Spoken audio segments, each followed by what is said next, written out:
for most people, one of their greatest goals or dreams in life is to find love. It's like the worst kept secret in the world that this is the thing that we all really, really want.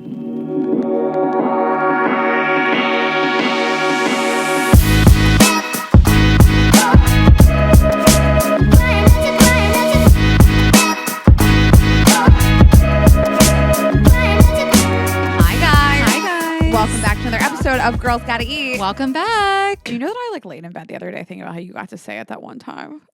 What, recently? Yeah. I was like, I can't believe it. What, people like it more? It didn't even register with me. It's keeping you up at night. Yeah, I've been thinking about it. This is also the first time I'm wearing a dress to record in 6.5 years. Oh my God. First time my just pussy's out. A dress. Crazy, right? And it's not even like... What are you wearing under there? Underwear? Panties. Oh, okay. And speaking of clothing, I'm obsessed with your shoes today. Thank you so much because they're brand new. They're fresh. I'm glad because this is a white rug and I saw shoes and I was like, oh my God, be cool, be cool, be cool. Well, yeah. So these are my brand new Air Maxes. I wore Air Maxes in high school. I love them. So I was like, I want to get a pair of Air Maxes.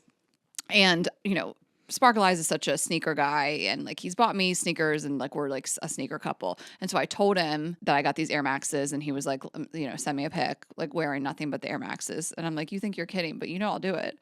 And so like I took like a full nude with like just the sneakers on last night. And then I put a little like emoji because I was like, I didn't want to do full pussy. What if he opens it at work? Like whatever.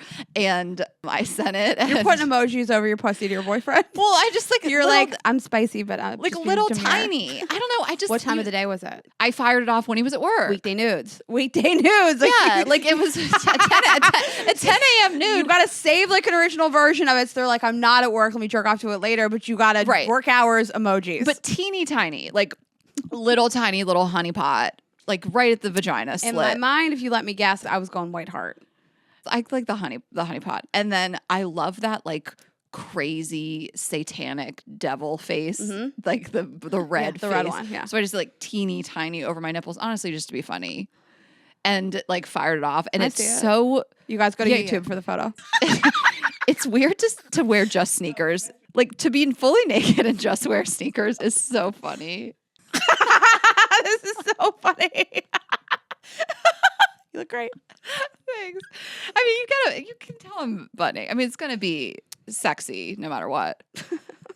Because he had sent me a nude the other day that I was like, wow, it's a framer. The whole thing? But it was fun. I'm telling you, not all guys are good at this. It's an art form. I know. I think it's an art form most women have down, but guys. Like, do you have guys you can speak of that sent you, like, really good nudes? Guys you could speak of? You know what I'm saying? Oh, that guy who was a bartender in Tampa that I fucked. Since we've been friends? That guy. Oh, right. Perfect body. Just, like, it looked like it was from the internet. No, yeah. I think that guys, I think it's really hard for them to send nudes. I think they don't even know what to say half the time when you send a nude. So, like, to fire one off back, my ex used to do that whole joke about how I used to, like, request nudes from him. And like how uncomfortable he was because I used to like send him so many and he like never knew what to do. And like I had to be like, just get your dick hard and like grab it in your pants. Like we'll start there. And then he like did that joke about it for years. And I was like, are we going to write new material? No, I think there needs to be like a master class for guys on how to do this. It's hard because it's like corny. Well, that's the thing. You don't want them to be taking themselves too seriously. But some guys do nail it. Are you looking for a sitting down angle? I don't want to give away too much. I feel like this is like too personal. Like mirror. He doesn't want me to give away his secrets. Remember that guy that sent me the Dropbox of nudes? I was looking through them the other day. Oh, yeah. 16 nudes this guy sent me. 16. Okay, thinking of like all of those, he did do some where he was like sitting down. That can be a nice angle. That guy had a few sitting down, but his balls were like resting on the chair. It's like kind of funny. So anyway, these are my Air Maxes. Okay, we've got to talk about these partners. Okay, thanks to Hungry Root for supporting Girls Gotta Eat. Right now, Hungry Root is offering our Girls Gotta Eat audience 40% off your first delivery and free veggies for life. Just go to hungryroot.com/GGE. And thanks to Base for supporting Girls Gotta Eat. Now we don't need to choose between beautiful pieces and functional luggage. Base luggage makes travel a breeze. Get 15% off your first purchase at basetravel.com/GGE. Yes, and this episode is sponsored by Quince. They can help you upgrade your wardrobe with luxury essentials at unbeatable prices. prices. Go to quince.com/GGE for free shipping on your order and 365-day returns. That's quince.com/GGE. And thanks to Storyworth for sponsoring this episode of Girls Gotta Eat. Give all the moms in your life a meaningful gift you'll both cherish for years, Storyworth, and save $10 on your first purchase when you go to storyworth.com/GGE.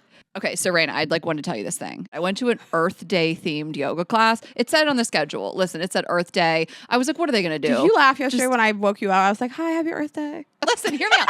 So I go to an Earth Day themed yoga class. I'm like, what are they going to do? Play Heal the World by Michael Jackson? That's the only song I can think of. Or are they just going to do a bunch of tree poses? What are we going to do? Right? Just a tree pose the whole thing. That's was so funny.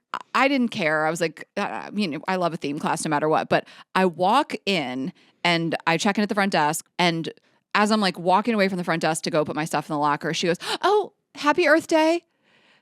How do you respond to that? And to you as well. Seriously. I go, oh, thank you. Thank you.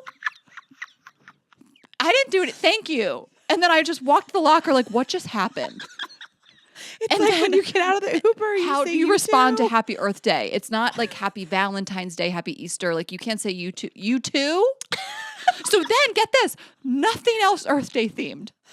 Nothing else. She's just trolling you. She's like, here's what I think happened. I don't care. I'll say it by name. I think Core Power was hey, Bianca, do an Earth Day themed yoga. And she was like, what? And so she probably didn't have time to pull it together, didn't have time to write a bunch of mantras, put in a bunch of poses, and then make music for it. So she probably just, every time someone checked in, was like, happy Earth Day. And that was the extent of her Earth Day themed class. Nothing, Raina, nothing else was Earth Day. She was like, it's our Earth Day themed class, and then nothing. They could have gone organic bamboo mats. Everybody has to be in green and brown together. Everything is recycled. They could have done something. I thought, from theme classes, from doing Y7 and stuff, it's music. So I'm right. It'll be music, but what music also? What's music about recycling? So anyway, I just thought it was very funny because the way I just had a stroke when she said Happy Earth Day to me. Okay, I have another situation. I don't want anybody to know about this. I thought about it for days. I got a massage the other day, and I walk in, and there's 3 girls standing at the front. 2 girls checking me in. There's 1 girl off to the side. And she's like, hi, are you here for the massage? Whatever. So I check in, and then I see a girl standing right there that's clearly the masseuse. And they go, okay, your masseuse right here. It's going to take you back. And she was standing there for a few minutes. And so I meant to go, oh, it's you. Because I've been with her before. Yeah. And I go, oh, it's me. And she just walked into the back. We never acknowledged that I said it. And I thought about it the whole massage. Oh, it's me. What the fuck does that mean? I don't know. Oh, and I said it with a lot of conviction. I meant I've seen her before. She's massaged me before. I meant to be oh my gosh, it's you. I'm excited. Nope. Oh, it's me. She just turned around and walked in. I thought about it the whole massage. Totally. I was couldn't relax. Do I acknowledge this? Yeah. It's I told the Uber driver to also have a good flight. It was so humiliating. What I find myself doing sometimes is turning to someone that you think is someone that you're with and go, oh, you're not my friend. Just to look someone straight in the face and be you're not my friend. Have you ever done that? You're not my friend. It's so weird. You've never done that? I think you're right next to me and I go, oh, sorry, you're not my friend. Yeah, I guess I've done that. It's really fucking so rude. I have a question. Do you think you're my friend that I talk to all day, every day? Do you think my Lisp has been less in the last month? Or am I imagining it? Yeah. With your jaw being, I feel like my Lisp has lessened a little bit in the last month because of the jaw lipo. Yeah, but that was the whole thing. I thought you had more of it with that, and now it's corrected, right? I didn't get jaw lipo to have less of a Lisp. Is that a thing? I don't know why it would affect it. You mean less of a Lisp than before the surgery? Yeah. No, I think you're still just as lispy. You're a little mumbly today. Okay. When we started, I was just can I get captions? I have a big tongue. I think that's part of my issue. It's giving Andrew Collins. It's a lazy big tongue. Sometimes I watch myself talk and I don't see it as much because I must be working my tongue a little stronger those days when I watch myself. But I think I do have a lazy tongue. Maybe. Okay, so just confirming. I think you're back to homeostasis. Lisp. Yeah, back to pre-surgery. Okay, got it. Yeah. Post-surgery, I had that paralysis on the side of my face. Yeah. A little bit. Yeah. So if you guys are new here, I had lipo all over my jaw. I don't know if it's still a little swollen. We're getting there. No. It takes a while. So yeah, I can take mine. So I had my check-in with Dr. Barrett yesterday, though. He said, everything looks great. I'm great. My skin's great. Everything's great. Okay, perfect. We love to hear it. So before we get into it, a reminder, Mother's Day is coming up May 12th for all the mommies out there. And Ashley and I have a line of sex toys, beautiful, high-end, gorgeous sex toys, vibes only. That's vibesonly.com. And it is the perfect gift. The packaging is unreal. It's beautiful. It's luxurious, high-end. It is the perfect gift for the moms out there. Yes, all moms. New moms got to get theirs. They may not be able to find a time for an orgasm. You're in between. They deserve it more than all of us. Exactly. So new moms, old moms, like our like grandmoms, boomer moms, grandmoms, empty nest moms. Like you've left the nest, leave your mom with a vibrator. And I just can't hype it enough. We got my mom the Raina for this past Christmas, and I wanted Raina to give it to her because I was like, this is, I put both of our names on it. And then I got my aunt, the Ashley, and then Tessa got her mom. What'd you get her? The Raina? The Raina. Yeah. So we think all of our toys can be for whoever, but we do really like the Raina because one end is the wand, which is just like very easy. You turn it on, it vibrates on your hot spots. And then, the clitoral suction on the other end, like, listen, a lot of moms, especially boomer moms, like our moms, have not experienced that. I mean, that's going to blow their mind. They're going to be like, I'm divorcing your father. It's a newer sensation. I don't need him. One of my friends bought it and texted me, and she said, I sent my husband out to dinner with the kids so I could like stay home with the Raina. Yes. That sucking sensation, like we didn't have that growing up. And then, we have an amazing lube. Our lube is second to none. We sell out of it all the time because it really is so, so elite. And that's great too, especially if you are aging. I mean, pre-post-menopausal, like you just naturally have a little less lubrication down there. Get the blowjob for your mom and your dad, or this is how you suck dad off better. Yeah, exactly. It's a little Father's Day gift too. But we just really wanted to hype Vibes Only for Mother's Day this year, and just for like all the moms. I mean, moms just, they gave you the gift of life. Give them the gift of pleasure. Amen. Go off, sis. I mean, I can't hype it enough. It's the best looking sex toys I've ever seen. The packaging is so beautiful, and it'll be a really nice thing to give somebody. So maybe your wife, your ex-wife. Yeah, your baby mama. Yes. Oh, yeah. Any women in your lives that are moms, we really encourage it. And I think it's just a great gift, like, for even just like moms to be like, if we're talking like baby shower gifts or something like that, it's just like, you're going to want that. Cause I feel like the whole thing with like, especially with newer moms, is all they want is just like some time to themselves. You know what I mean? Especially if they're raising like babies, young children. I mean, kids of all ages, but sometimes all they want is like, send me to a hotel, let me go get a massage, get my hair done. And this can be the accoutrement for that. Go masturbate. Yeah, now's the time to get them a selfless gift that doesn't involve you. Yes. Let them have orgasms. Those moms and, 60 plus, like, they're loving it. I loved it recently. I think this was Cosmo a couple months ago, did their whole issue of like sex over 60, I believe. And just kind of like, a lot of people don't think about women of a certain age as wanting sex or pleasure or orgasms and stuff. And I love that they really like focused on that. And so I just think it's a great time to talk about like an older demo, and everybody wants pleasure. Yeah. Your parts still work. You never age out of wanting to have orgasms. Yeah. You might need a little lube down there, but get yours. Totally. Okay. So that's vibesonly.com. And then we have really fun stuff coming out. We have a new blow gel flavor coming out for spring, and we have a brand new toy that we are launching soon, which we're really excited about. So get in there, check it out, get on the newsletter. We'll send you all that information. Okay. One other thing. I had this on my list last week, and I had forgotten to say that when we went to Hawaii, we flew Hawaiian Airlines on the way there. I did a whole like review on how elite that airline is on my Instagram story. Great. I couldn't get over it. The Wi-Fi, everything was free. It was better than it was stronger than Wi-Fi. It was like Earth Link Wi-Fi. Flowers in the bathroom. Yeah, flowers in the bathroom. The food was like on point. Like everybody's wearing Hawaiian shirts and like, but they said, I've never heard this on a plane.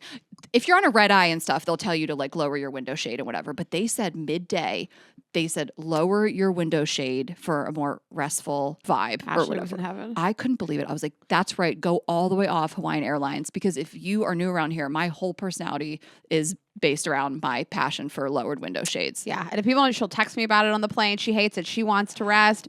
I am the problem. I've come around a little bit because you're sitting near me and you do want it to be a little darker. I want to watch the clouds for hours. I'm just like, there's a cloud. There's another cloud. Like, I like to watch I feel like a visceral reaction. Like I like to watch us take off. When it's bumpy, I like to know that we're in the first layer of clouds. Then you're in the middle, it's fine. The second layer of clouds, I like to watch all of it happen. And then I'm usually listening to a podcast. What am I supposed to look at? The back of a seat? I don't understand. I feel like I'm starting to feel reactive in my body. Like in my gut, I'm feeling like anger towards you because you're like representing all these other people that I like fucking hate. And listen, don't DM us about this. Go back and see the clip we posted on this years ago and pop off in the comments. They're hilarious because people are divided down the middle, right? But like, I can't understand it because I also have sensitive eyes. I'm like, you just want to burn out your retinas. I don't get it. You're putting a glare on everyone else's screens. I fucking hate it so much. And the fact that they were like, everyone put your window shades down, I was like, amazing.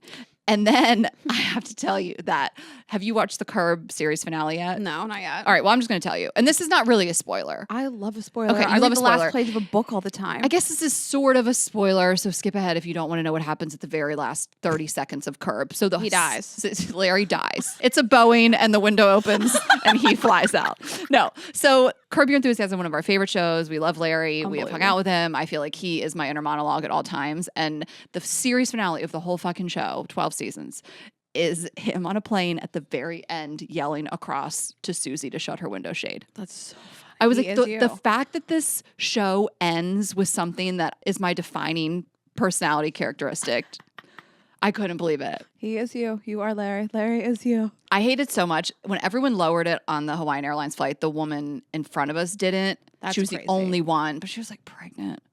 Yeah, but so I was like, listen, maybe she's like, I have to look outside or something for my baby. I don't know. I don't like it, and I book a window seat so I can be in charge, and I do that ahead of time because I refuse to not be in charge of the window. However, I am aware that people want to sleep in the morning. So if you fly in the morning, I do try not to be a fucking dick. I do put it down. Yeah.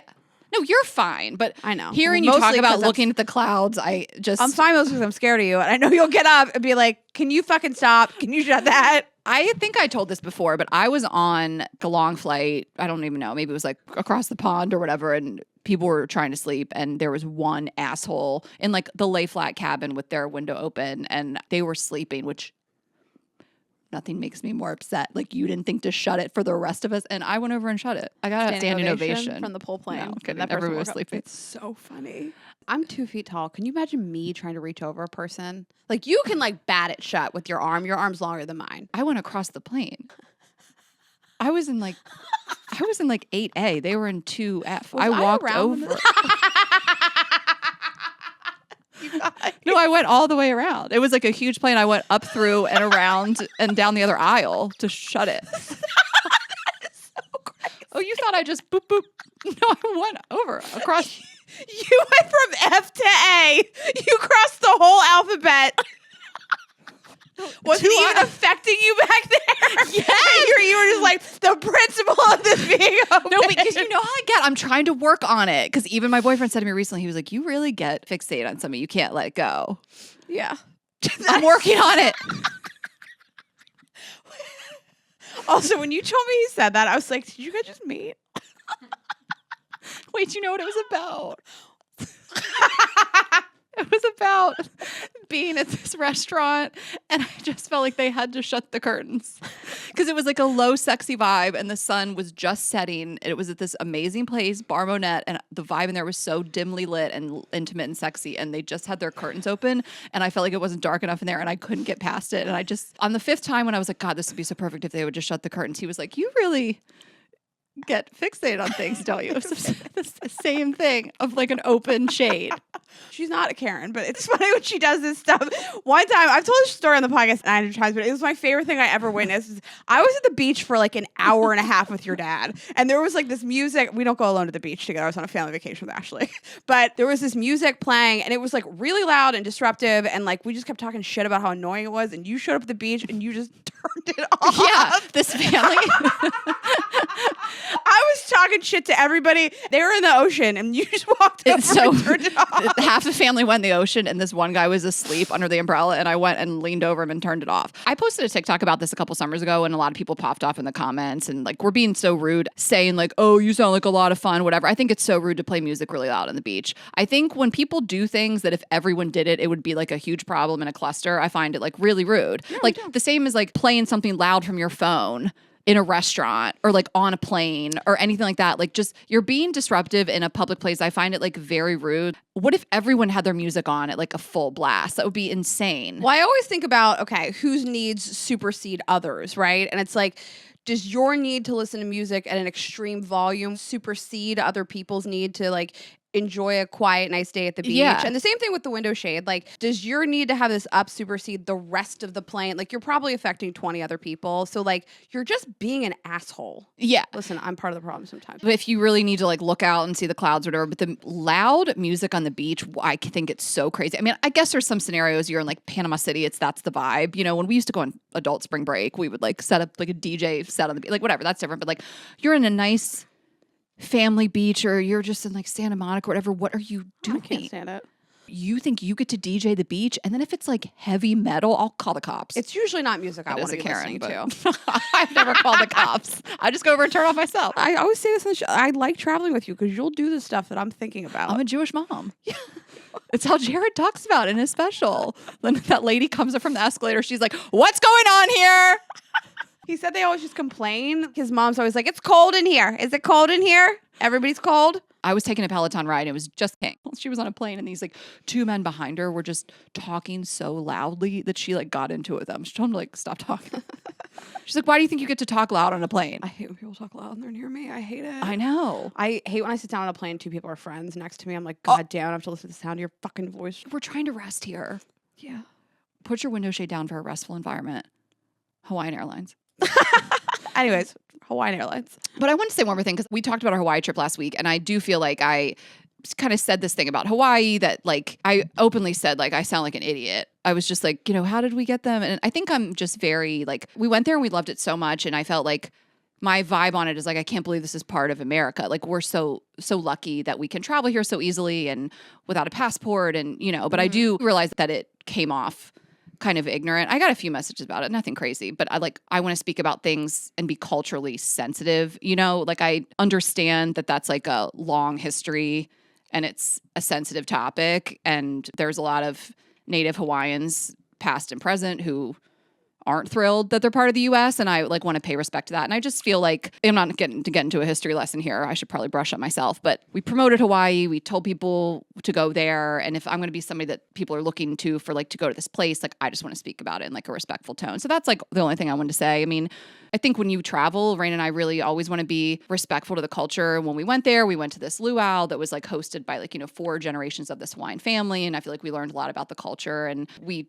just kind of told you about throwing up on a boat. But I think we went there and really wanted to like appreciate and be respectful and like support the community and stuff like that too. So I don't know, like listening back, I was just like, I always just want to check myself on stuff if I don't like the way something came across and not come across as ignorant, even though I'm the first person to say that I sound like an idiot. And we just loved Hawaii.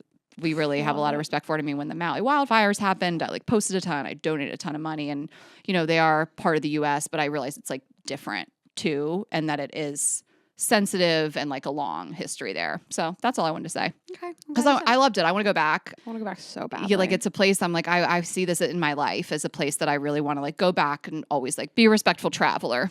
So. Okay. And if you guys are listening today on Monday, I want to direct you guys to the Viall Files. Ashley and I are taking over the Viall Files, Nick Viall's podcast, reality recap today. So we are so excited to be there. And I love that show so much. I'm such a fan. I listen every week. He recaps. Keep it in. It stays. He recaps all kinds of stuff. So Love is Blind and The Bachelor and Bravo shows. So we're going to do a bunch of Bravo shows. So check that out also. Ashley and I are doing a full Girls Gotta Eat takeover. I know. We're so excited. We're so honored. We just got off the phone with him, and I'm just like, this is so cool. We get to like host this. Okay, quick break, and then we'll get back into it. I have something I'm so excited to talk to you about. Okay, I'm going to tell you guys about Quince, and I do want to say that if you liked my shirt last week, it was from Quince, and I didn't say it because they weren't one of partners last week, but that like kind of V-neck, sleeveless sweater, so soft, so good for like transitional spring weather because the weather is getting warmer. So it is time to say goodbye to jackets and sweaters, hello to shorts and tees, dresses. Okay, so this silk dress, I have it in the short version and like the midi longer version. And then they have this silk skirt. Like I love their silks, and they're washable. You can throw them in the washer, and I'm just so obsessed. So that's what I really am so into for the summer season. There's these great European linen dresses. blouses and shorts from just $30, the washable silk tops, of course. They have 14 karat gold jewelry, and all their prices are 50 to 80% less than similar brands. They do everything ethically, so safe, ethical, and responsible manufacturing practices, premium, eco-friendly fabrics and finishes. We watched a documentary that was kind of about like overconsumption and fast fashion. And I just feel so anti all of that and like really want to think about like when I'm buying clothes and whatnot. So you can feel safe with Quince. We love it. I'm so excited to wear these dresses. I got like the longer one in red. You could really dress it up or dress it down. Like you could definitely wear it to like a wedding or you could wear it with like a leather jacket and they a have boot. so much variety there. Yeah, it's just incredible. So those are the things I really want to like pop off about. And of course, they just have great like stuff that you can wear on your vacations, that you can wear to work, wear to date night, and you're going to get those great prices. You can get warm weather ready with Quince. Go to quince.com/GGE for free shipping on your order and 365-day returns. That's QUINCE.com/GGE to get free shipping and 365-day returns. Quince.com/GGE. So I just opened up my fridge. I'm so excited. It's just full of like yummy things because I just placed my Hungry Root order and it just came. That is so adult. I have Like a fridge full. grown. Yeah. Like when you have a fridge full of stuff, like, and it looks like you're going to cook that week and you have some prepared stuff, like you just feel so grown up. Yeah, and I'm not like running out to the grocery store that often. Like, who has the time? I know.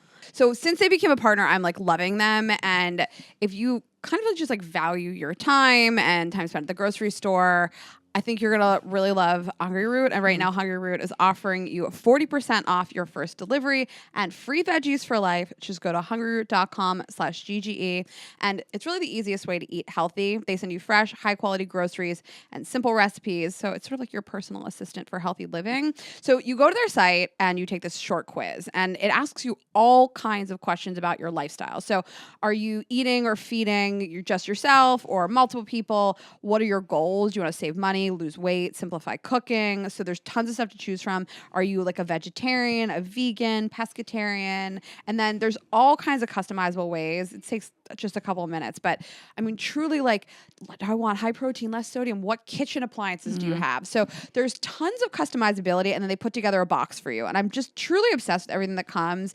Each order is fully customizable too, so you can take their suggestions or choose anything that you want, but they've got fresh produce, they have meat, seafood, sweet treats, snacks. It's just, I can't say enough good about it. And you'll discover new products and you just keep your fridge stocked with really great stuff that you love that is highly customizable to what you want. I love it too. I mean, I feel like I have the days where I like drive to a grocery store, like buy stuff for the week. I just don't do that anymore. I like did that in Atlanta. That's been so long. So I just don't like to do that big grocery haul. Like I will go here and there and pick up little stuff I need, but I like getting all my stuff just like in that one big delivery that I'm going to have for like the week or like weeks to come. So I'm so into it. I am too. And right now, Hungry Root is offering our Girls Gotta Eat audience 40% off your first delivery and free veggies for life. Just go to hungryroot.com/GGE to get 40% off your first delivery and get your free veggies. That's hungryroot.com/GGE. Don't forget to use our link so they know we sent you. Okay, so you want to tell me something. Okay, I want to break this down.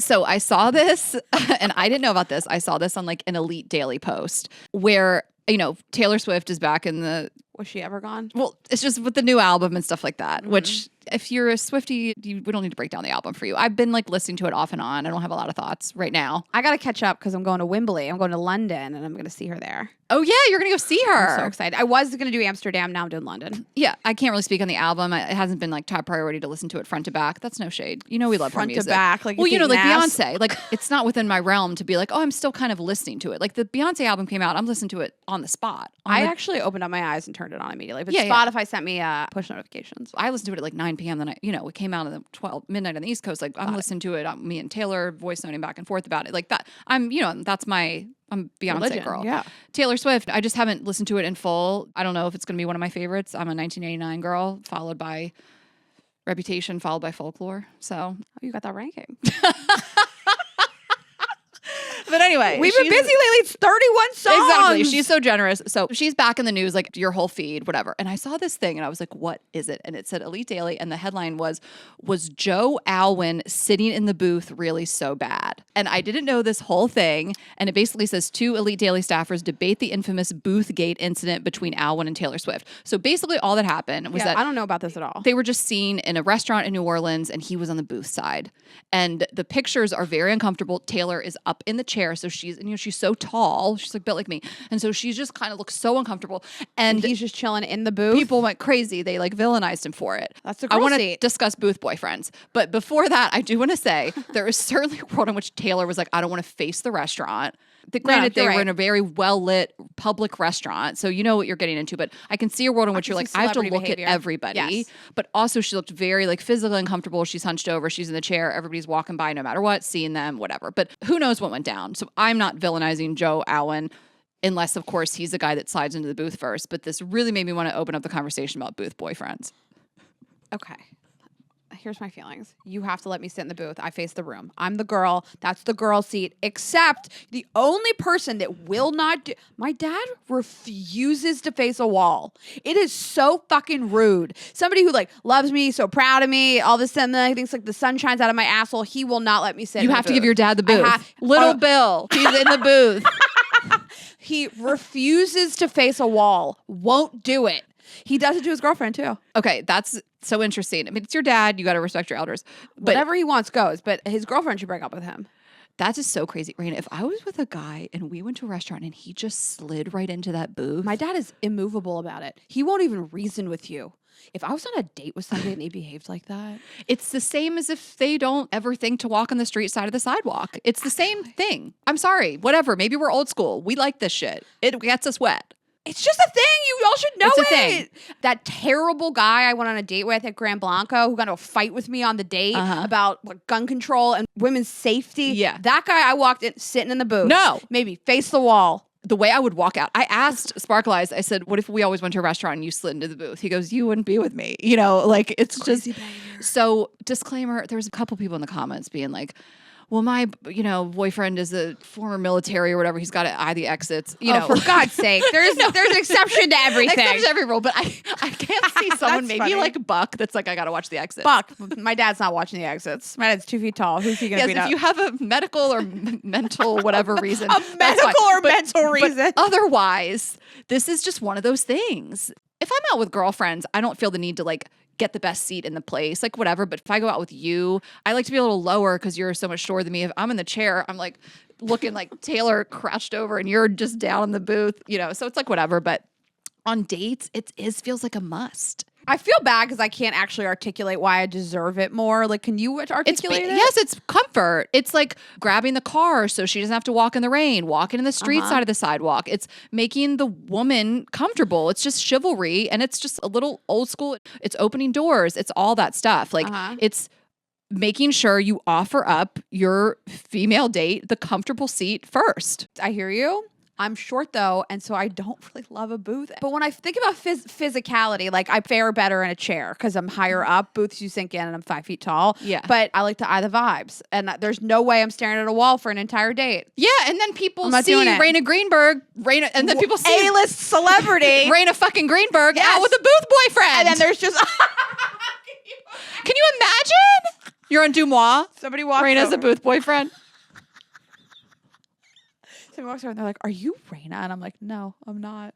Actually, because Raina would never take this suit. We'll post the photos of Taylor and Joe. And of course, if you're a Swiftie, you've seen them. And maybe more people saw this than I realized. I just never heard about Boothgate. This is so funny. These two women debated this. Yeah, I would say when I'm out with my dad, I always let him have the booth. That's so funny. It's something I think about. I feel like I'm rude if I take the booth without asking. The one woman, Hannah Kearns, said it almost reminds me of TikTok's orange peel theory, where it's testing the little things you do to make your partner's life easier. It's just an easy way to show someone that you are prioritizing them. So, and then people broke it down in terms of stuff that they felt Taylor said in different songs about like Joe and things like that. But yeah, we can't speak on Joe. We don't know what went down in that restaurant in New Orleans, but I just thought booth boyfriend was like a funny concept to talk about. Very funny. Yeah, I want the booth. I'd love to hear from women who hopefully like aren't currently in a bad relationship that this is happening, but like maybe dated that guy that like slid right in and just had to have that more comfortable seat. Like what else it said about their relationship. That guy also takes the window seat on the plane. That guy grabs the remote control first when you sit down in the living room. Like that guy's doing that shit. Yeah, that guy is walking down the street with you and a car comes up and he pushes you into the road. He saves himself. Trips you? Yeah. Okay. Well, glad we've unpacked it. That's so funny. Okay, so I have to tell you something that I oh God. Well, I told the group we were in Hawaii and everybody was like sharing in the car, and I was like, I have a thing to share, and it was so brave of me. I finished a porn the other day, which is so. I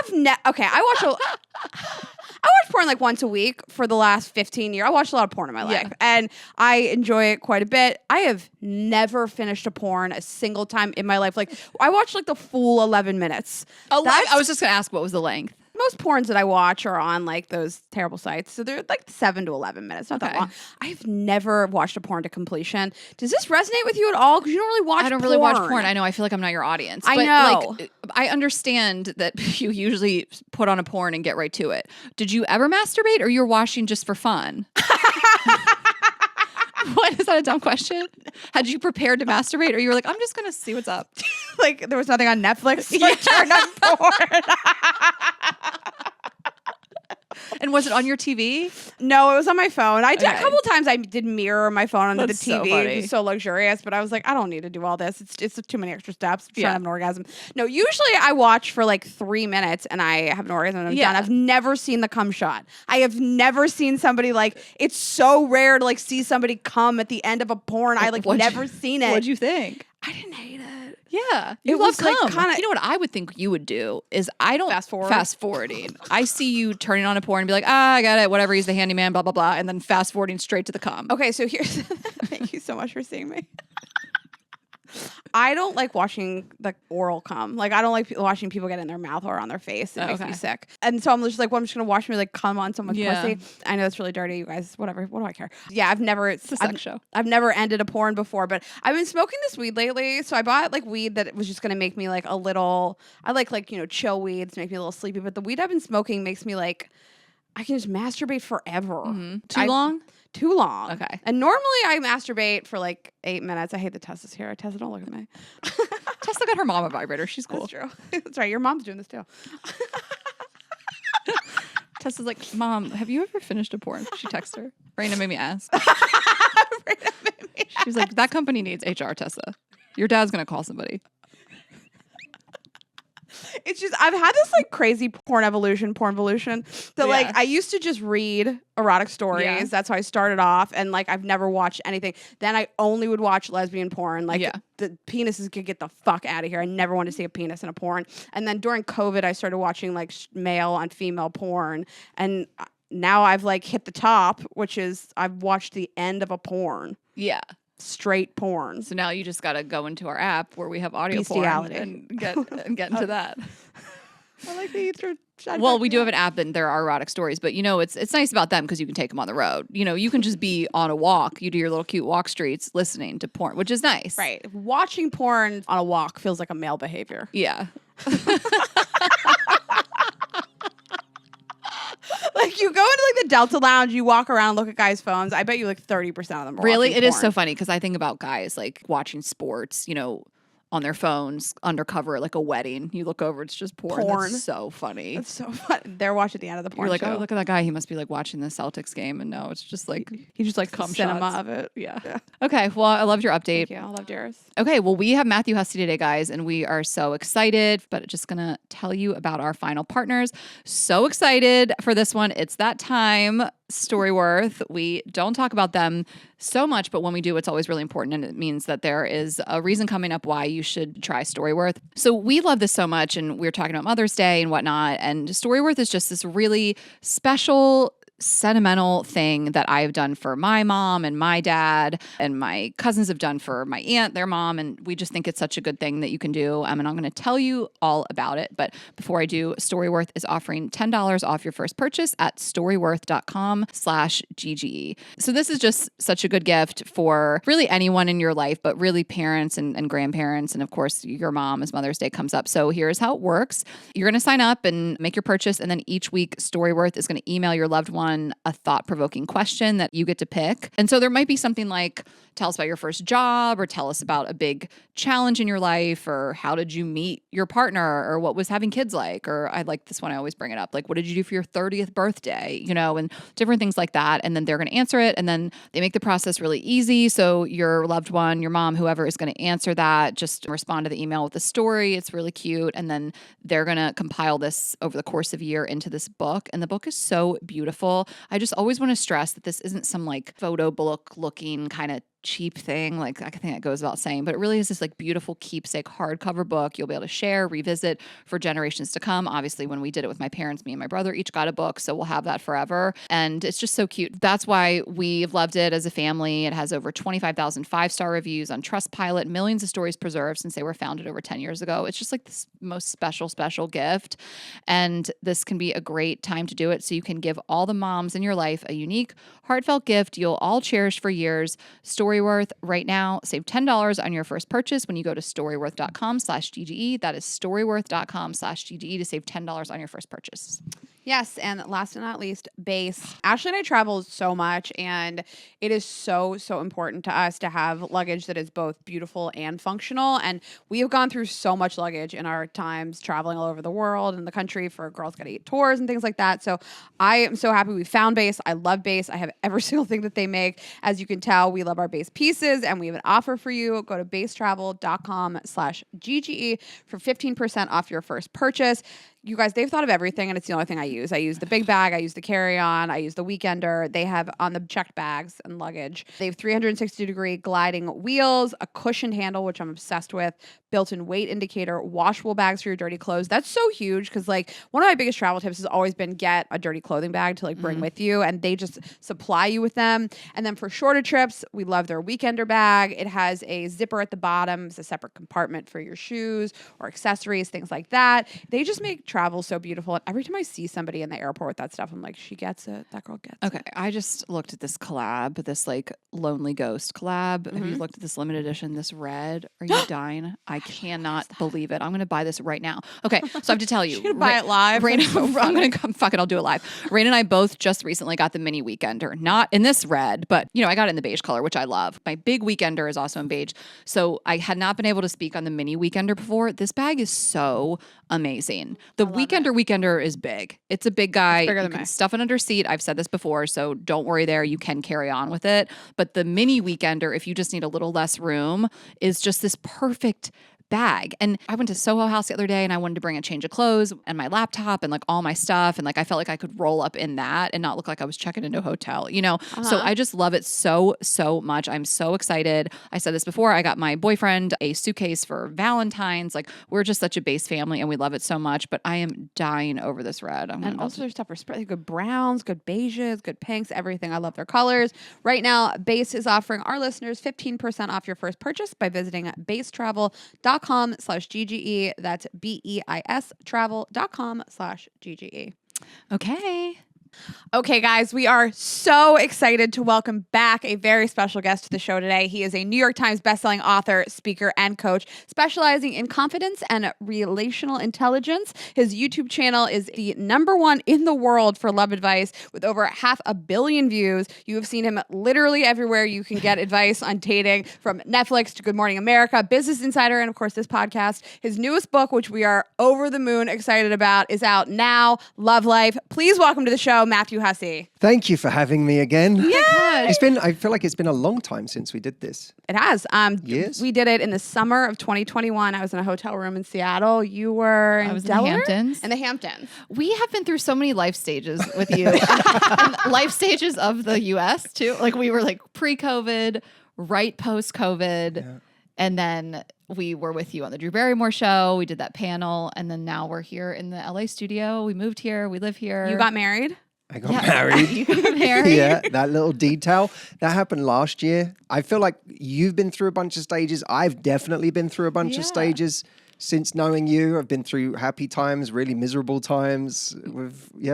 Well, and then even now I'm remembering we did like a Instagram live during quarantine. I mean, we really have been through it all. Did we do an Instagram live during quarantine? We did. I forgot about it. Yeah. It was a different time. Just discount anything that happened during that what was that again? Anything goes, yeah. And then we did meet your now wife when we were on the set of Drew Barrymore. And so you got married. Last October. Well, technically in August, we like did a private ceremony, just the two of us, but we got married with all our friends and family in October of last year.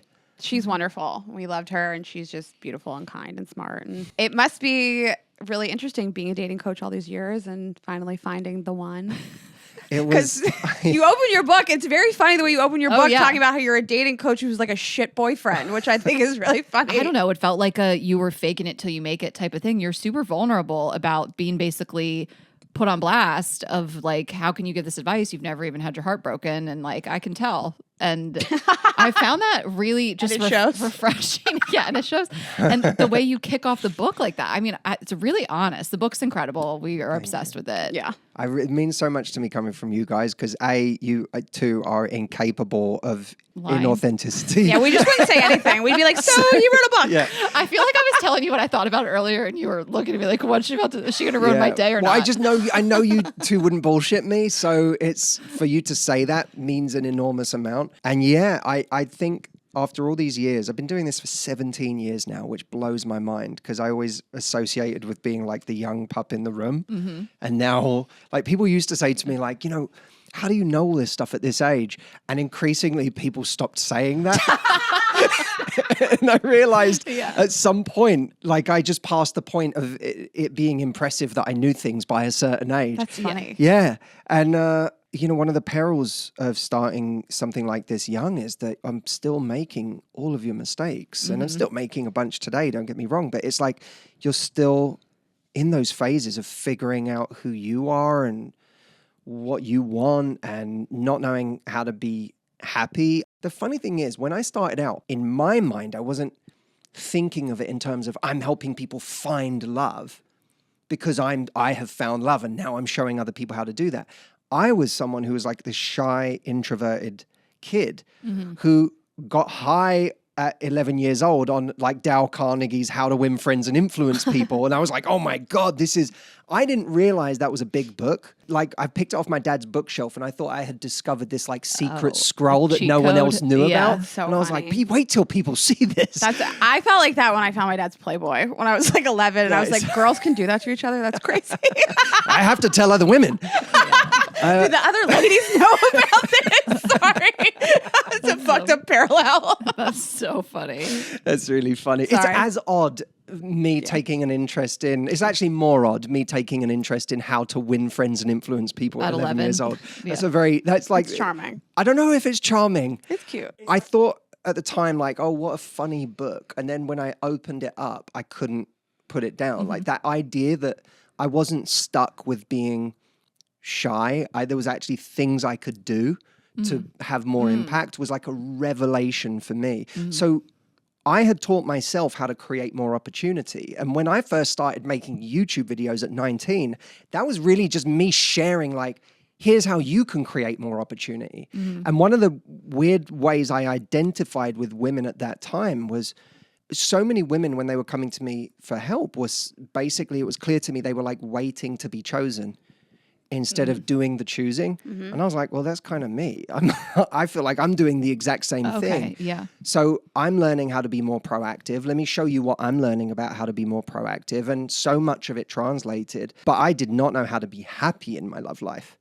I just got to a point where I really knew how to create opportunities. It took me years to figure out like, why am I so chronically dissatisfied in this area, which is a scary thing to be when you're starting to get increasingly known for helping people in an area. Yeah. I mean, I do believe that like those who can't do teach. And I think that like that doesn't make your advice invalid. But it is really fascinating in the book. We kept talking about it, how you open it up, talking about you read your old journal entries of yourself, like convincing yourself to stay in these relationships. Oh, man. So for everyone listening, there's a point in the book where I literally, what I've done my whole life is like written little thoughts to myself in like my notes or journals or phones to just encourage myself along the way or to tell myself what I need.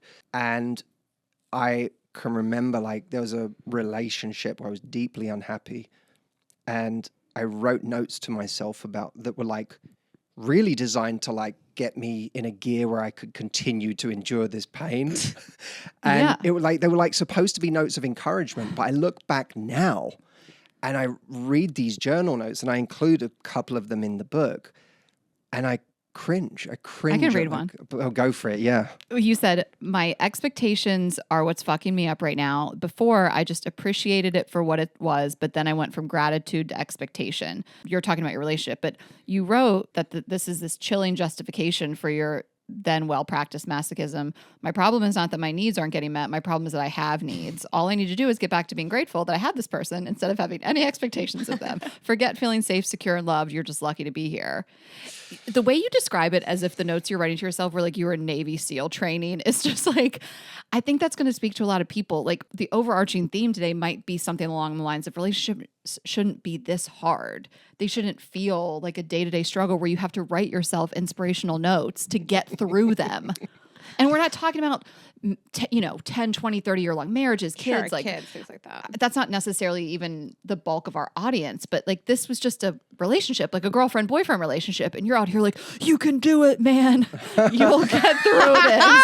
Like, that's wild. And I think we've all been in these situations where we're just training ourselves to be in a situation that is not good for you. It doesn't feel good. I mean, I remember thinking that about the person I was engaged to. I was like, if I can just have sex this week, and if I just get through that with him, then I've like checked the box and done the thing. And it's like, why are we staying in a situation that we don't like, that we're not happy with? And of course, if you have children, it's a long-term relationship, very different. But like a short-term thing, why are we convincing ourselves to stay in something that's not mentally healthy for us? There are a number of reasons. Some of them, when we're deep in it, it becomes structural. And like you said, we're enmeshed with this person and we have a life with them and Community, kids, community, identity, all of these finances. Some people, there's financial devastation if they leave someone. So there's all of that in things that have taken root in our lives.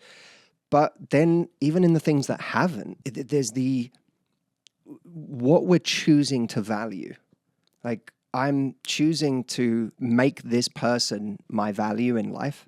So if I hold on to them, I'm holding on to my value. If they leave, my value leaves with them. Mm-hmm. That's a very common thing. Mm-hmm. Many of us feel like if I can just secure this person, if I could just make this work, then I'll be happy. But they ignore how utterly miserable they are in doing that they feel fundamentally unsafe. Sure. With this person. But for a lot of us, that's what our nervous system is used to. I think also being single, and you speak about this in the book, is a fate worse than death for some people. And they're just like, I'll choose anything over this. And I like that you acknowledge in the book how painful of a state that can be, being single, and you can talk about it. But I think a lot of people stay just because of that and fear of that. You almost have to start from a place of saying, for most people, one of their greatest goals or dreams in life is to find love. It's like the worst kept secret in the world that this is the thing that we all really, really want. And we have to go through life pretending that we don't want it that much and that we're kind of indifferent to it. And it's fine, whatever. When it happens, it happens. I don't care. It's like we have to all pretend that we don't care that much when for most of us, it's the thing we care about the most. Mm-hmm. And part of that is our own shame of not wanting to seem desperate. A big part of it is culture and telling us that, there's something wrong with you if you don't find love, but there's also something wrong with you if you try too hard to find love. Yeah. Like if you want it too much, if you talk about it too much, then there's definitely something wrong with you. So we feel like there's no winning. So we have to keep this to ourselves that we're just terrified that this may never happen for me. And then when you start to throw in the fact that many people want families and the timelines that go along with that increasingly people become panicked that this isn't going to happen for me if I don't get moving. That's like a very, very painful experience for so many people. So it then is really hard to, if you are single, it's hard to be calm. Everyone's just like, you need to relax. And I want to punch the person who says you need to relax because I'm like, it's not easy for this person to relax when they feel like someone else is in control of one of their biggest dreams in life. We go out and create businesses and it doesn't feel like it's dependent on another person. Right. Mm-hmm. You can go out and do it. You want to get in shape, it doesn't feel like it's dependent on another person. Mm-hmm. There are all these things in life you can go and make happen. And then there's this thing that feels like I need to go and find someone to agree to this and to want me and to want to be on the same path as me and in the same stage of life as me. And it feels like your dreams are being held hostage by a person you haven't even met yet. Right. That's a hard position to be chill from. Right. Totally. So I understand on the other side of it, people being like, I don't want that, so I'll stay in this relationship, I guess, that I hate. Yeah, because maybe it's better than nothing. And you know what? Maybe it turns into the thing. And if I leave it, can I get over the sunk cost of the time and the energy I've already put into this thing, all on the idea that it's going to turn into something? Right. That's a really scary place for people to be. And then when they see their friends complaining about the apps and what it's like out there, and they're like, I don't want to step into that world. You know, at least I know this person. At least I know who they are. At least I kind of know my way around the pain of this situation. And that's the problem, is that we get really comfortable with the pain that we are familiar with.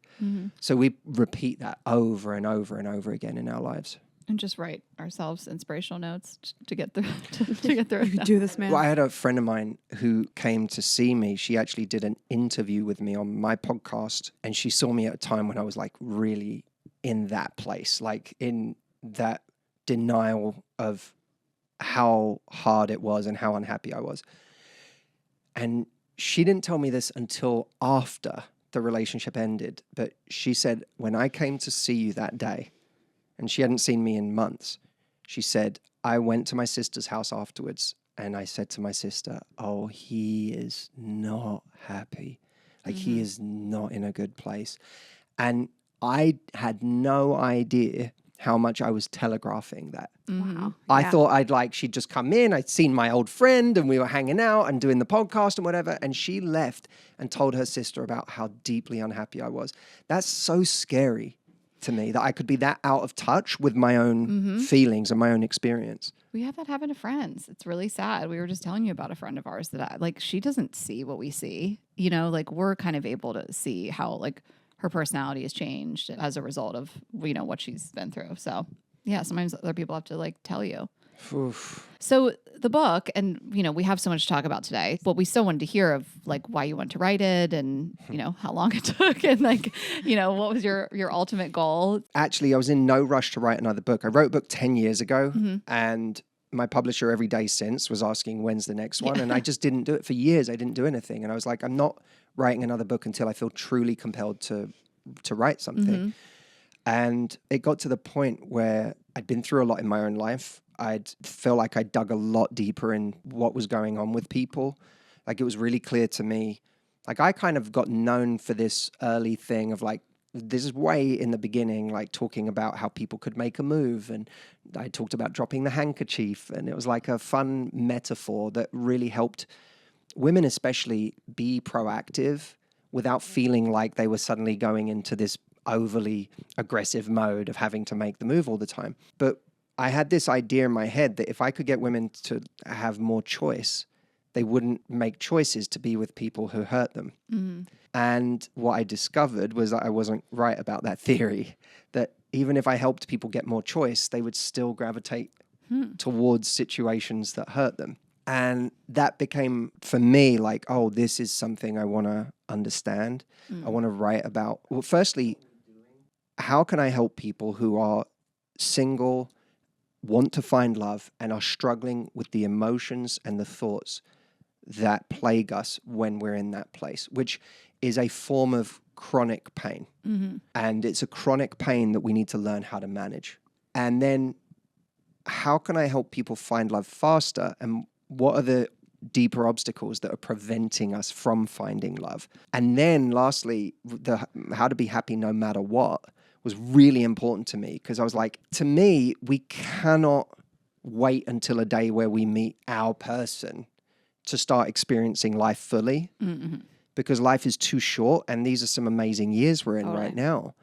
But I used to get kind of wound up when I would hear people say, you have to be happy and whole first, because I'd be like, how many people are happy and whole the day they meet the person who ends up becoming their partner, becoming their husband or their wife? Like, give me a break. Like all the people that look back and go, they're like sitting there from the comfort of a marriage going, you just really have to be happy and whole before you meet someone. I'm like, oh, really? Were you happy and whole at 24 when you met the person you've been with for the last 15 years? Of course, you were 24. You were an idiot. It does give the notion that like everyone else in a relationship has figured something out that you haven't. And sometimes I don't like that. You know, that like all those people are perfect and I'm not. No. But maybe it's also like, I don't know, the advice has gotten kind of blown out of proportion because obviously the underlying meaning of that is you don't want to come across like, I'm not complete until I find a partner, and giving off this like desperation and just like waiting around for someone to complete you and not really doing things to enrich your own life. There's a chapter I write about in this book called Happy Enough,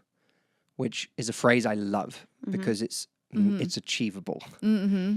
Like I went through a 7 or 8 year period in my life, and this isn't like going back 10 years. This is like butting up against the last 3 years of my life, where I had really severe chronic physical pain. And it was a combination of tinnitus, where my ears were ringing all the time, 24/7, and head and ear pain that just never went away. God. For a very long time, it threatened to just destroy my life. I wasn't in my life anymore. I was on the outside of my life all the time. And even in what should have been fun moments, what should have been joyful moments, I was just deeply, deeply depressed. And I remember going to a therapist and saying, I'm just going to live for other people now because I don't enjoy life anymore. So I'm going to be there for my family. I'm going to be there for my friends. I'm going to be there for the people that I coach. I'm going to show up for my team at work, but it can't be about me anymore because I don't enjoy things now. And he said, that is like hallmark depression. Yeah. It's depression that originates from physical pain, but it's a distinction without a difference. What you're experiencing now is like full-blown depression as a result of this. And that experience with something that I couldn't use my like type A ambition to fix, nothing I could do I traveled around the world. I threw money at this thing. I like did everything I could to try and fix it, and nothing shifted this pain.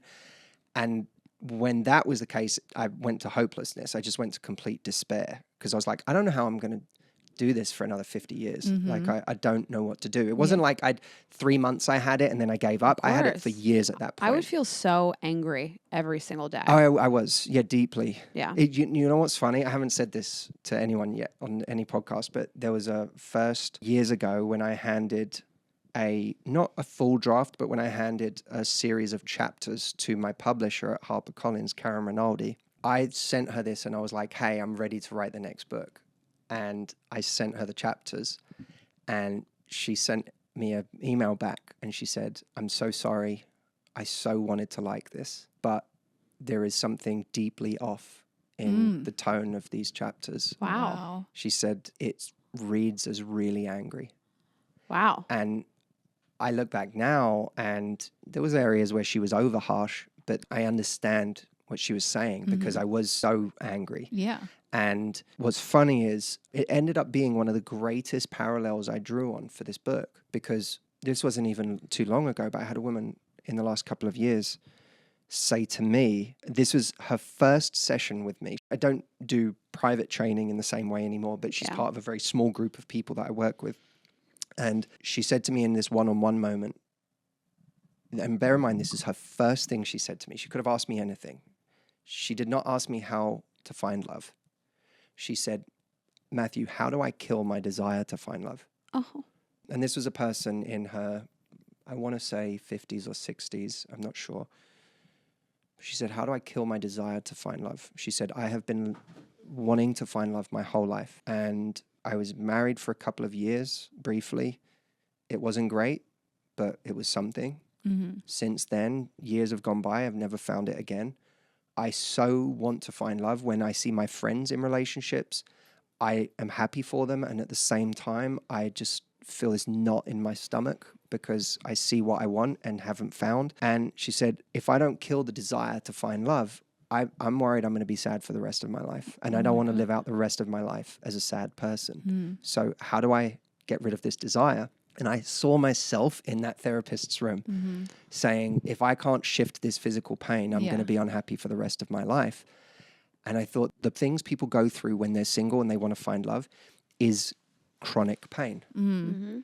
It's a chronic emotional pain, but it's, again, a distinction without a difference, because chronic pain is chronic pain. Yeah. So then a huge component of this book became, how do you manage the chronic pain of not having found what you're looking for so that you can get to happy enough? Because if you can get to happy enough, which is where I got to with my physical pain, you then can start to make a difference in your life again. You can start to make an impact again. You can start to bring your magic out again. You can actually start to create opportunity again from that place. But when you're in that state of depression or chronic anxiety or chronic unhappiness, from there we lose all of our power. Wow. Yeah. Wow. I feel like people are listening to this like, what happened with you? You know, like what happened with your pain? Are you like, do you want to share? Or Yeah, just, sure. I started looking for what are the tools that I need to manage my relationship with this pain, because what I learned was there's the physical pain itself, and that's very real, but there's also an emotional component to this that is a big part of why it feels intolerable.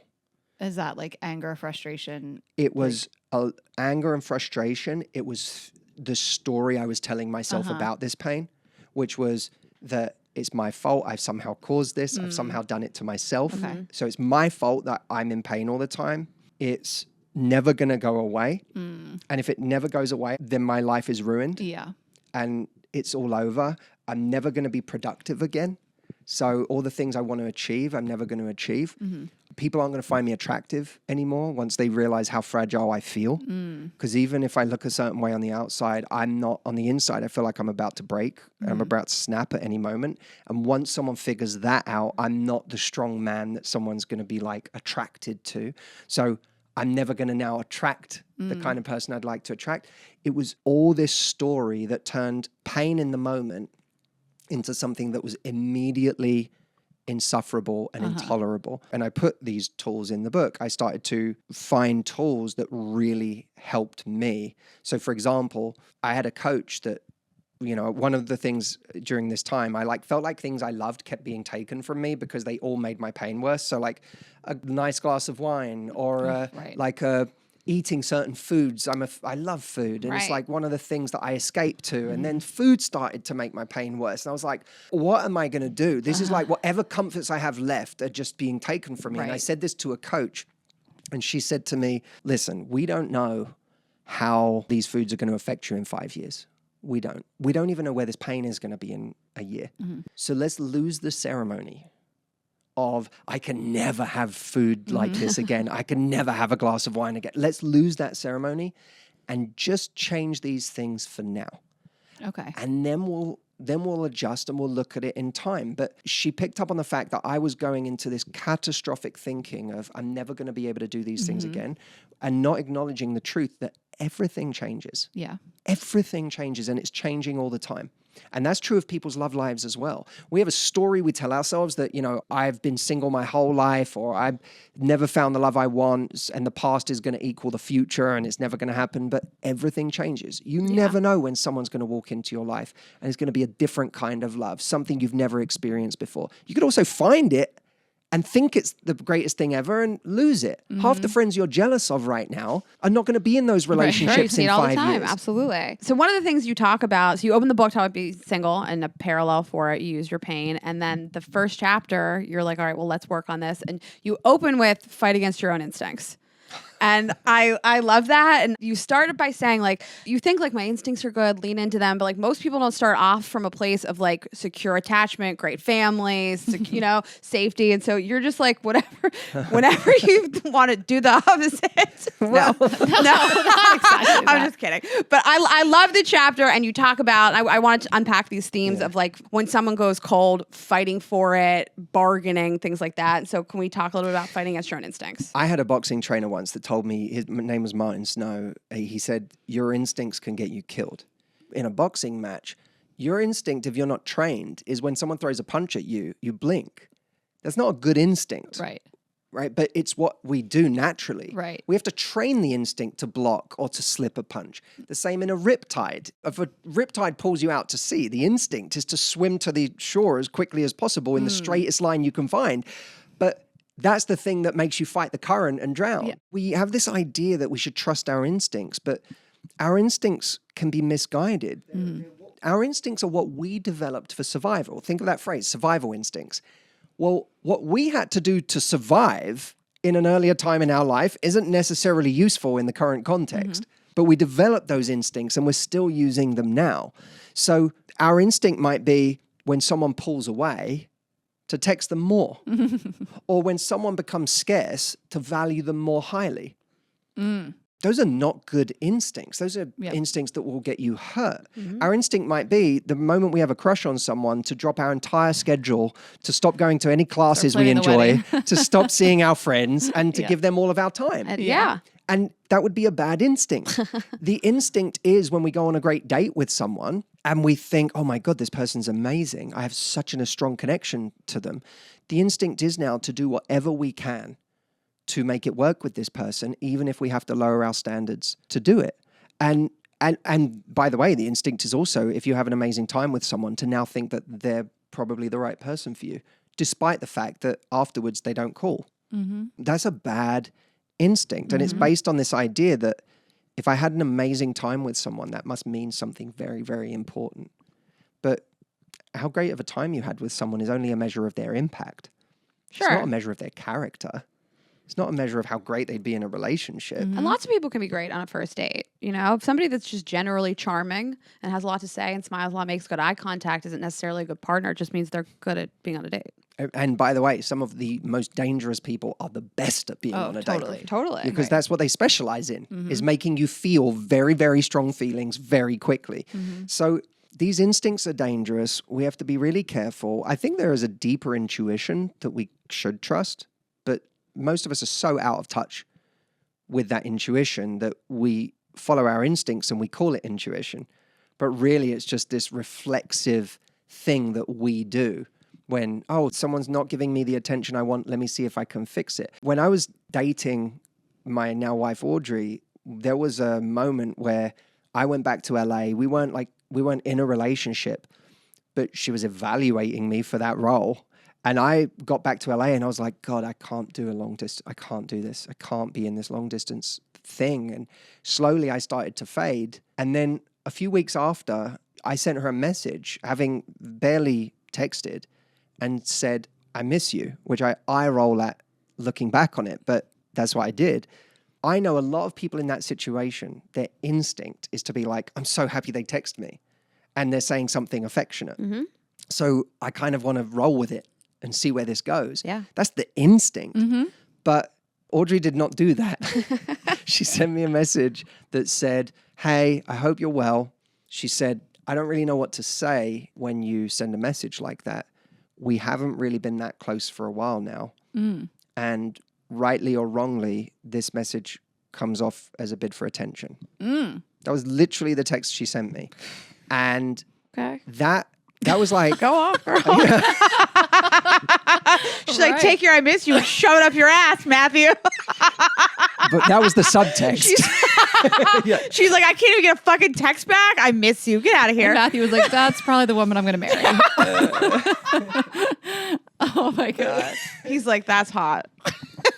Anyway. But that was what she sent. And it was like the ideal message. Because she was saying, what you're saying is out of sync with how much energy you've been giving me. And rightly or wrongly, which is amazing language because it removes the ego from the equation, it says, I might be wrong, but how I'm seeing this, like how this comes across, is that this message is a bid for attention. There's no intentionality behind it. And we'll talk about that too. Attention versus intention. Yeah. So that was like a really powerful moment. But for her, at that point in her life, she had trained different instincts, because there was a time in her life, and if she was here, she'd tell you this, there was a time in her life where she had the complete opposite instinct, but it hurt her enough times that she was like, I can't do this. There's no point. This instinct that I've had previously is not working for me. I do want to like circle back and close that loop. Like, how do we change the instinct of like, I am getting crumbs from this person. It feels like sort of an uphill battle, but it feels so good when I do get the thing that I'm working toward. Intermittent reward. Yeah. So like, how do we fight against that instinct? Because for so many people, that feels great. Because I also want to say, like, we have biological instincts and survival instincts, but also we have instincts that we've been conditioned through whatever the fuck, through Disney movies, through music, through movies, through rom-coms, whatever unrealistic. So I just don't want this to come across sounding cynical. It's just kind of like, let's remove the unrealistic romanticism from some of it too. Okay, have you seen the new show on Netflix, One Day? Oh, I'm obsessed with it. It's Okay. one of my favorites. I love that show. Me and Audrey watched it together, and we absolutely loved it. But when we watched that show, I'm not going to give away any spoilers to anyone, but two people meet in college and it's kind of following their friendship and the feelings under the surface. Yes, and then you check in with them once a year on this day to see where they're at in life. Right, what's going to happen. And I love the show, and yet I also thought this is a really dangerous show for people. Thank you. We talk about this when we talk about The Notebook with Jay Shetty. Like, we have been bombarded with this from childhood. We don't need to go down this road completely, but I also just want to validate that, like, some is biological, but some is true conditioning of being a little warped on what like realistic relationships are. There's this bit of a subtext to that story, which I know was a book before, that it's worth holding on to this person that you were friends with years ago for the possibility that it might turn into something, because that's deeply what you want. And by staying in that psychological space, you really don't have the space for any kind of healthy relationship with anyone else. You're secretly pining for them for years and years of your life. I think of those as like those stories we have with someone as like the unhatched eggs of our love life that we sort of coddle and nurture and keep warm. And they almost keep us from ever having to live a real life. They absolutely We don't have to go out there and like immerse ourselves in life and be an active and involved participant in real, messy, imperfect relationships. We get to hold on to this perfect idea of this egg that never actually hatches, but if it did, it would be incredible. And that's what so many of those stories are about. I've certainly been in those situations, these like will they, won't they? And it feels comfortable because you found somebody that knows you, that maybe you're attracted to, that feels like a safe space. And it does prevent you from having to go out into the world and face real dating. And it can be really dangerous and you can whelm around in that for a very long time. Some people forever. Yeah, but it does cut you off from scary experiences, but ultimately good ones and people that really do want to be with you. And that's the thing is like, we have to suspect ourselves if people who are unavailable to us are constantly attractive to us, and people who want us, we have a weird kind of contempt for. It's like, that we have to start going, what's going on here? That the people that actually turn to meet me are people that I instantly devalue. And the people that are just out of reach, I keep telling myself a story about how important they are. I love this line that says, it was this series of things, but it said, third and the most troubling are the self-esteem issues that contribute to our overvaluing this person we barely know and undervaluing our own self. Like, it's so crazy when you put it into perspective like that. Like, this person who has not given you much, all of a sudden they're on this pedestal and you feel like something's wrong with you. Well, it comes from many places, but we're making this person more important than our happiness. Like we're literally not paying attention to the fact that this person makes us miserable, that having them in our lives makes us anxious all the time. It's the complete opposite of, this person's in my life because they make me happy, because I feel like more of who I am in front of them. I feel like I'm at home with them. I feel like they make me a better version of myself. It's literally the antithesis of all of those things. I'm not happy. I'm less of myself. I pretend to be something that they'll be attracted to try and hold on to them. I feel like I can't truly be vulnerable about how I feel. I avoid saying all of the things I really want to say to this person. And it definitely doesn't make me the best version of myself. It makes me a version of myself that is anxious and unhappy and detached from my family and friends who don't even get a good version of me anymore because I just feel unhappy all the time because of this person. How can that be the thing? Yeah. How do we retrain these? Yeah. How do we fight against this? So first, there has to be a sense of real compassion about how we ended up in a place where we are overvaluing those things. Like there's a race car driver, Mario Andretti, that said like his tip for race car driving was don't look at the wall. Your car goes where your eyes go. And the wall for me was like growing up a certain way. I had a lot of hypervigilance, and one of the ways that manifested was like if I was out with my brothers, I would always be the one who's like the guard who's worried something's going to happen. And if you're looking for the wall, you'll always find it. If you're looking for a guy you can't trust, you'll always find it. Yeah. If you're looking for someone to abandon you, you'll always find it. And if you can't find it, you'll create it somehow. Because that's the reality and you keep crashing into that wall over and over again. And once I realized that about myself, you can't help but see it everywhere for people. So a huge part of changing our wiring and our instincts is understanding, this has nothing to do with this person in this room or this person I'm dating. This is a pattern that's followed me my whole life. Mm-hmm. And look, maybe this person is untrustworthy. I just don't know that yet, but maybe they are. What I know is that I keep recreating this situation, or I keep pushing people away by not trusting them. So I'm going to deviate from my programming and do something slightly different. And I think of it in terms of like, what's a 1% shift that you can make that's a little bit different to what you would normally do. If you've been cheated on your whole life, it's hard to believe that people aren't going to cheat on you. That's really hard. Mm-hmm. It's like you can't just believe something new because you want to, at least. Sure. I've never had that ability. So what we can do instead is just get curious. What could be a different reality or a different way of being than mine? And I think one of the best places to get curious is with people we know who are living very different lives than we are. Let's say you have a friend who's in a relationship and you really respect that relationship. You think it's a great relationship and you get jealous all the time and they don't seem to have those problems. And yet every relationship you've ever been in, it's like jealousy is a major feature of the relationship. Talk to them and say, why don't you guys get jealous? Like, what's going on So there? interesting. Yeah. Like, tell me what's happening with you guys that this doesn't occur. And what you'll hear from them is moments where the exact same thing that you go through or the exact same circumstances happen, but where you go left, they go right. And you realize, like, you could say to someone, so wait, if your partner was like talking to someone and you felt this and you could feel an energy, and like, what would you do? And then you hear them go, well, honestly, I don't, and you hear them say something completely different than the way you think about it. And then you go, oh my God, that's another way of being. Mm-hmm. And maybe I can't instantly just do a brain transplant and get all of their belief systems, but if I could borrow 5% of that and then use that in my relationship right now or with the person I'm dating, I can deviate a little bit from my normal programming. And when you get curious in that way and you almost become like a social experimenter with your own patterns and you just do something slightly different and it gets a slightly different result, it is like a new universe opened up to you where you realize, oh my God, my experience of this life, I've been telling myself that's just life. Uh-huh. But actually, my experience of this life has always just been my experience of this life. I love the advice of like, look at friends whose relationships that you respect and see how they do something a little bit differently. And jealousy and being cheated on is a good example because you can say to a friend, like, your boyfriend goes out all the time without you. That doesn't bother you. That would make me feel crazy. Mm-hmm. And your friend could say, I don't know, I chose a partner that doesn't make me feel like I can't trust them. And here's how I found somebody that I do feel like I trust. And here's the characteristics of that person. Like, I love that advice of just saying, like, how would you handle this thing? Because I couldn't be me.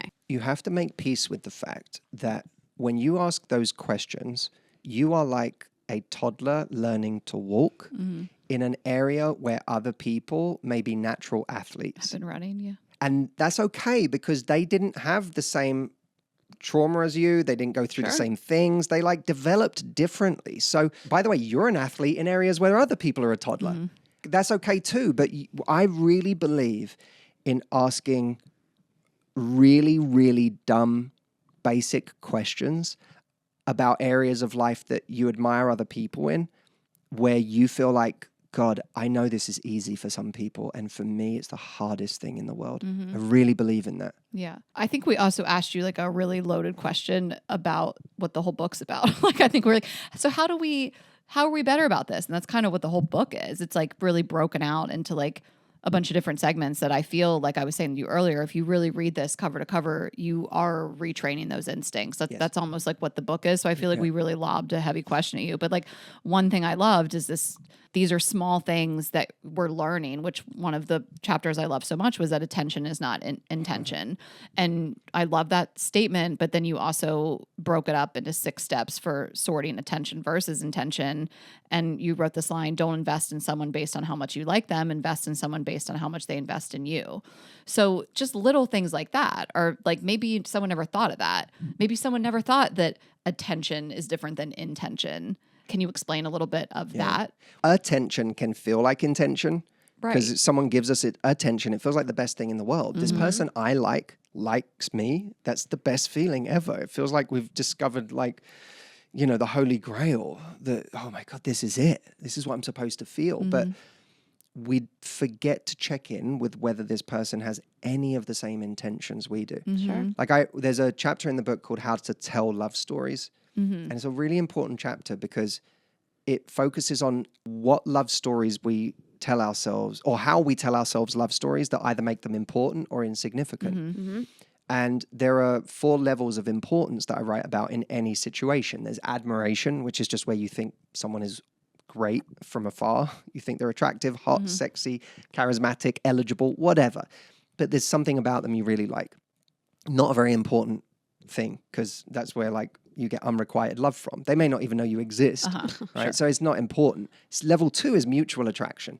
And that's the phase we were just talking about where someone you like is giving you attention back.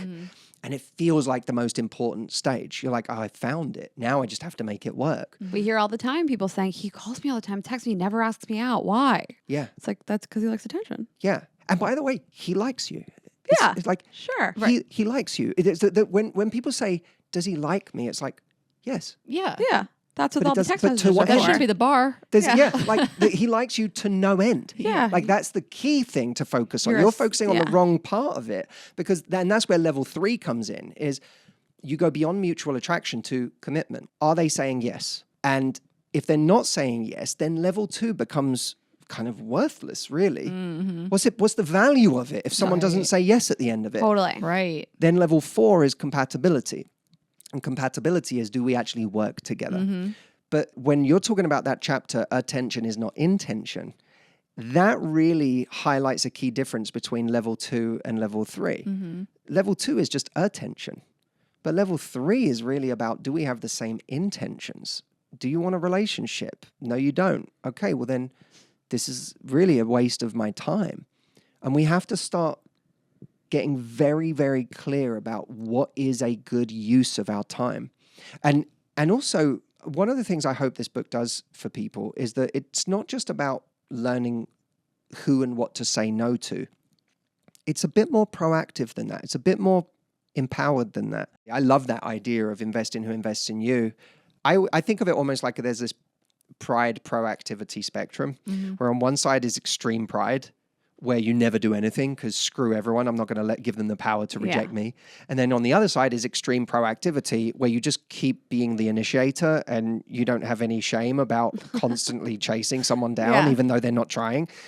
The best way to be is somewhere in the middle of those two things. Yes. Sometimes you miss a person that could have been good for you because of your own pride, which I want to validate. And by the way, I was in danger of that. Like I want to hear, we got to hear the end of how this worked out, by the way, with you and Audrey, but she was by far, not by far, but she was like she was the braver one. Like she had real standards about what behavior she would and wouldn't accept. She also had incredible warmth and kindness. And it really messed me up because I didn't know, when someone has standards, but they have them in such a way as you can kind of walk away going, the way they did that was really out of order. You feel the anger in the way they express the boundaries and the standards. And I think it is hard sometimes to communicate boundaries and standards in a way that sounds not angry. Because some things are just like, you can behave correctly or bye. You can feel bitter, like you've been burned so many times. Or I think that you blame a lot of people for the mistakes of the last person, and it can sound really angry, and that's normal. Sometimes I have to type out a text message and I have to read it as though I'm the person that is reading it, and I think like, that sounds angry. Like I could read it with a tone that doesn't sound great, and it's a hard balance to strike. It really is, and there are certain things people do that you'd be justified in having a tone in the way you come back to them. Totally. But the tone, in a way, the tone is kind of the ego part of us. The important part is the boundary. The important part is the standard, where you just make clear what is okay and what's not okay. Like I can remember early on, I got jealous about something. And I went to this very kind of shut down, passive aggressive, the walls went up. And from that point on, like she knew I was off. She couldn't get in. And she was like, what is going on? And eventually, like I said something, but I didn't say that made me jealous and it made me feel threatened. I started making her wrong for something. And it created this real argument. And again, at no point was I like, I'm not letting you in to what's happened here, because that would make me feel too vulnerable. Like that would make me feel like I'd like given up my power and now I'm going to get bulldozed, if I really am honest with you. And I had a relationship, by the way, where I like took a moment to be more vulnerable than I felt like I wanted to be. And I spoke an insecurity, and this person said to me, this was my worst nightmare. It actually happened. I said this insecurity, and this person said to me, I find that really unattractive. Oh no. And it sent me, like when you imagine moments where you're like, oh, I could have gone to the dark side there. Like I could have gone full Voldemort from that point on. Like I was like, that was one of those moments where I was like, in my head, I'm never doing that again. Right. Like never again. Fuck that. Like fuck Brene Brown. I am never being You were like, she told me I would be rewarded for my vulnerability, and now I feel like a pussy. Exactly. 100%. And of course, that was the wrong lesson to take from it. But at the time, it hurts. It was like, I'm never doing that again. Yeah. And when Audrey like finally pulled out of me like what had affected me about this situation after way too long of us going back and forth, she then had to experience a whole second wave of me having this vulnerability hangover where I was like, now I'm shut down because I feel like I've said too much. And here we go. Now you're going to find this unattractive and you're going to see me as this is going to be the truth of me now. Not all the ways I've been awesome so far, but this moment right here is now going to be the truth of how you see me. Yeah. And she said to me, firstly, like, you can't come to me in the way that you've come to me over this. Like, this is not okay. But, like, I understand that this is something's hurt you and it hasn't made me less attracted to you. Like, I actually love getting to know you better and I love understanding you more. And it just feels like I feel closer to you as a result of this conversation. And I love that. And it doesn't change any of the stuff that I think is amazing about you. I just think I know you better. And it was like, for me, that was a moment of, oh, I'm safe. Like, I'm safe in a way that I never thought I could feel safe. I thought the only way I could feel safe is by never letting this stuff out. And it's crazy when we look back in our lives. Like, I started thinking about this and I was like, this has been a pattern my whole life. This is not like something that came out with Audrey. Well, I got to ask you, what happened after this text of her being like, this doesn't sit right with me. Like how did you guys get to where you are now? I actually think this is the best part of the story. Well, yeah, we want to hear like how you guys ended up together from her being like, that's not going to fly. Everyone is always like, that's awesome that she sent that. That's not even the most awesome thing about Audrey. It didn't result in me going, oh my God, let's be together. Right. I got that message and I felt very called out, and I was self-aware enough at that point in my life to look at that and go, she's right. And it would be unfair for me to like try to turn this situation into anything because, yeah, I'm not being intentional right now. So fair enough. It's like she's put her cards on the table and I'm going to back away. I did not get a text message 3 days later saying, so how are you? Because that's what a lot of people do. Because when they have a standard and they send a text like that, it's not really a standard, it's a tactic. And tactics, when you don't get the result you want, you just change tactics and do something else. Totally. But a standard is who you are. You don't renege on a standard just because you didn't get what you want or what you'd hoped for. You stay to it because it's who you are. And just because I backed off, nothing changed about it from her side. And I remember reaching out to her a little while after that and being like, this was a few months, I think. And I was like, I'm coming back to London. Do you want to catch up? Do you want to go for a coffee? And she sent me a message and she was like, yeah, I'm sort of seeing someone now and it might be serious. So it just wouldn't be fair for me to meet up with you or be texting you. But I hope you're great. What? How did this work? And I was like, I'm on the edge of my seat how this worked out. I know. Well, that's the crazy thing is like, that sucked for me because I thought she was great. And I was like, how? She'll wait forever. I was like, yeah, like, what the fuck? You went and got a boyfriend? Like, what the hell? But I was like, fair enough. And she's hot. He just has to keep like, fair enough. That's just. But eventually I went back to London and she had reached out to me and sent me a text. I don't know what it was, asking how I was. Because of the integrity she had when she was seeing someone. Totally. I was like, if she's sending me this text, she's definitely single. Of course. So we met up and nothing changed about her standards. I remember getting to the point where it was like getting physical, and she was like, listen, I'm not doing this again.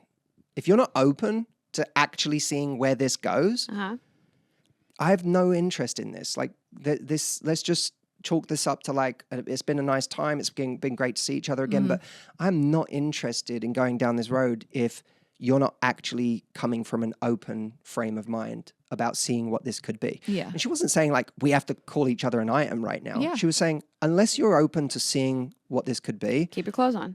I'm not, exactly. Put them back on. Yeah. He's like, let's be real. But it's, You were naked. She rejected you. that's a very, And that's a Matthew's like, fair particularly enough. sorry state to be You're like, in. well, I'm naked, so I'll be your boyfriend. Fine. No. He's like, fair enough. But that was the beginning of it. And it really, like for her, every step of the way, it was like, and this has become a really important word for me when I'm talking to people, is progress. Everything's not black and white in life. It's not always like, we're not together tonight, we're together tomorrow in a relationship, whatever. Yeah. It's not like that. But are you actually feeling a sense of progress? Mm-hmm. And what you can say to someone, and what I remember her saying to me was like, if in 6 months this isn't right, we don't have to be together. You can decide that this isn't right for you. You're not going to be the villain in the story if you decide like, oh, it's not right after all.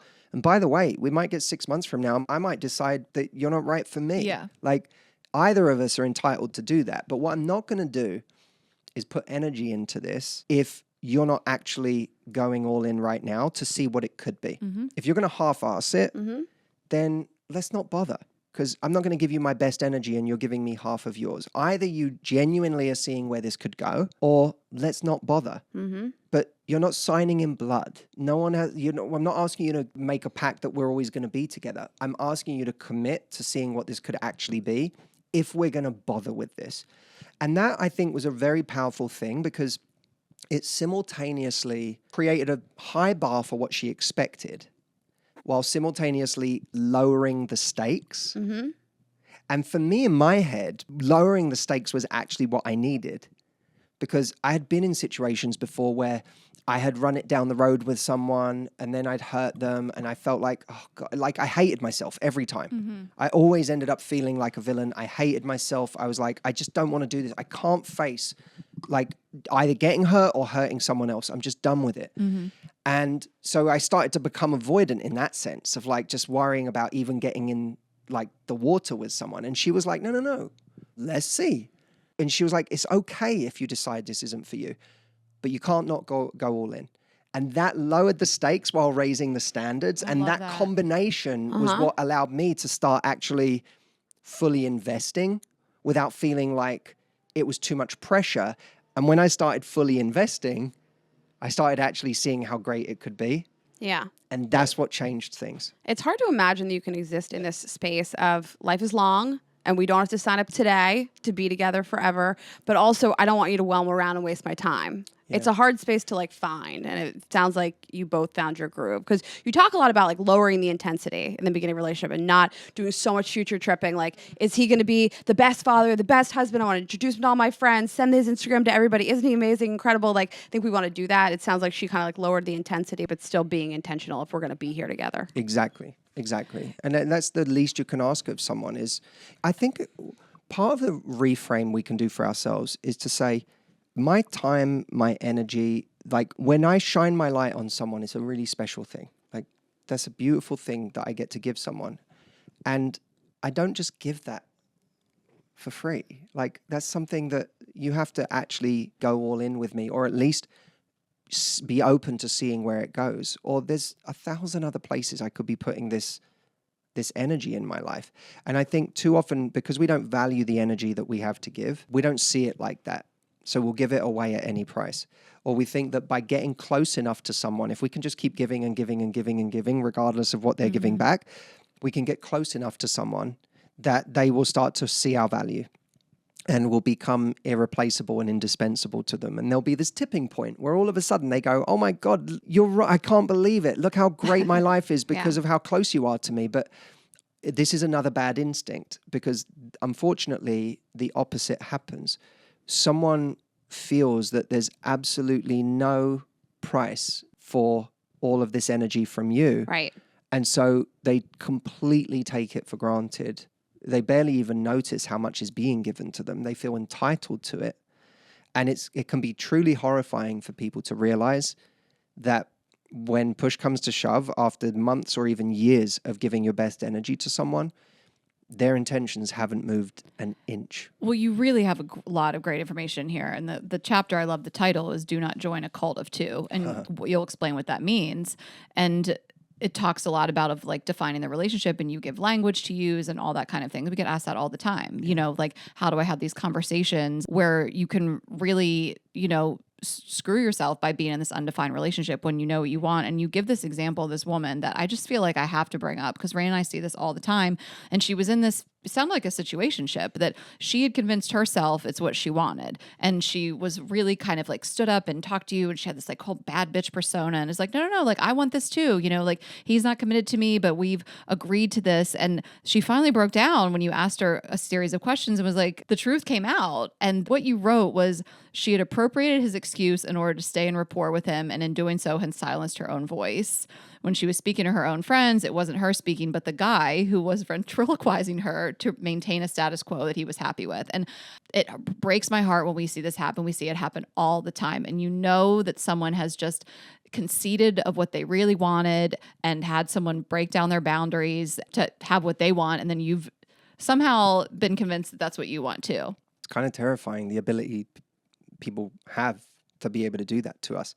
Where So, we that language was used very intentionally, that do not join a cult of two, because it's kind of what it feels like is this slow indoctrination where inch by inch we're moved further away from the thing we originally wanted. Yes. Yeah. And towards something that at a certain point no longer resembles anything of what we ever envisioned for our love life. And because we've been indoctrinated by that point, we end up defending this weird situation we've ended up in. The example you give is one of the women saying, we both just have really busy schedules as entrepreneurs and it means we can never see each other. And I'm like, but is that what you want? Right. And she's like, well, and I'm like, if he suddenly freed up a lot of time to see you, would you free up a lot of time to see him? She's like, well, yeah, probably. And it's like, so this isn't you. Right. This isn't you talking, it's him talking. And it's easier for us to co-opt the excuse and to pass it off as our own. Because if we didn't, we'd have to admit to ourselves that we have been pushed into a situation that doesn't work for us. Sure. And it's easier to maintain that cognitive dissonance of like, no, we're deciding Right. this. We have agency in this. I'm also deciding this. And when really what's happening is this person is allowing you to be treated however you're allowing yourself to be treated until you say no or stop. I've watched this happen to people in dating. I've watched it happen to people in marriages that last decades, and we can really lose ourselves. Like that's the scary thing, is you can lose touch with who you are, with what matters to you, with the things that keep you anchored in your world. And of course, when this goes on for too long, it really isolates you from your life, because you start by telling your friends, this is what happened last week, or this is what they're saying. And at a certain point, certain friends, like truth tellers you have in your life, will say to you, that's not okay. Like, that's really selfish, or I don't like that. And if you're not willing to leave, then what gives is that you just stop telling those friends those things. And your sense of self-worth and what you deserve. I mean, we see it all the time. We've seen women that are so wonderful and worthy just be like beaten down. I don't want to go so negative all the time, but it happens a lot. And I think that only you can stop it and say, I deserve more. Yes. And you have to be really honest with yourself about how the situation you're in is fundamentally incompatible with you being at peace and you being happy. And there's a chapter that I think is one of the most important chapters in this whole book called How to Leave When You Can't Seem to Leave. Yeah. And in the chapter, I say you have to be willing to light the fuse that blows up your own life. And that's a really hard thing to do. It's easier to have someone break our hearts and betray us and leave and say, I never want to be with you again. At least we're the victim. Yeah.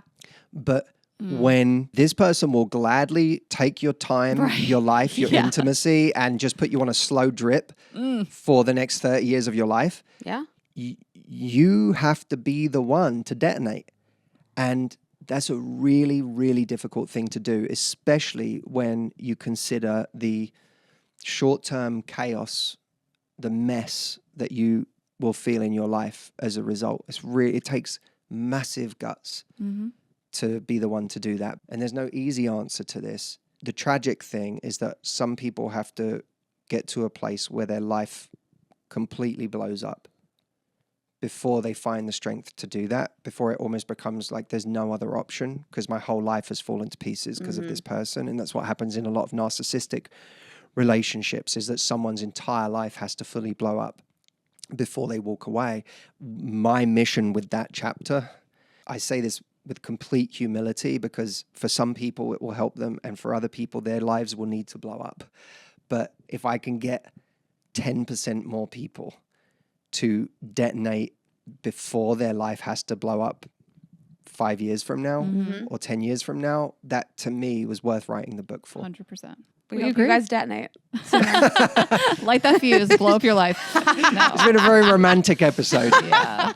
No, I appreciate you sharing about, everything that you've been through and your personal stories, and how that really was so curious about how this all happened with Audrey from that first I miss you text. And so I really appreciate Everyone, you when we sharing do that events story. and stuff, she just always is, there's always a section where we bring her on stage now, because people they really want to hear from her. Yeah. And she has such amazing understated insights, but when people watch her and they hear her, they get like, oh, this is who she is. This is like coming from a very real place. So yeah. It's not performative.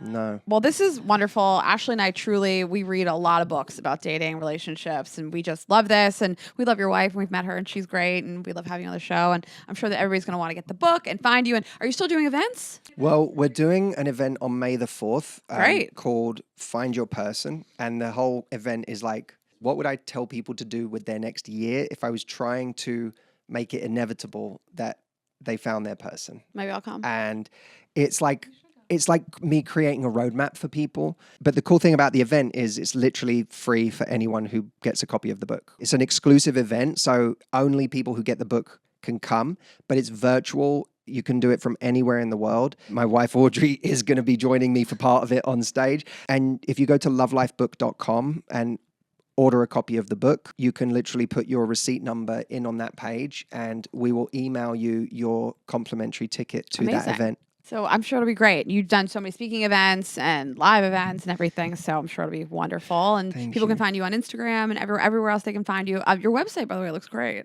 Yeah, it was horrible. It was not great. It was ugly. It's No, amazing it's true. now. But it's like it takes time to do all these things, as you know. We updated our Vibes Only website. It took us for ages. Yeah, it No, looks it beautiful. takes Your time. website's Thank fantastic. you. I really appreciate So that. what We've is been putting the- hard work into it. The website is MatthewHussey.com. Okay. But right now, I mean, the big things going on is the book. I'm so proud of it. I think it's going to help a lot of people. That's at lovelifebook.com.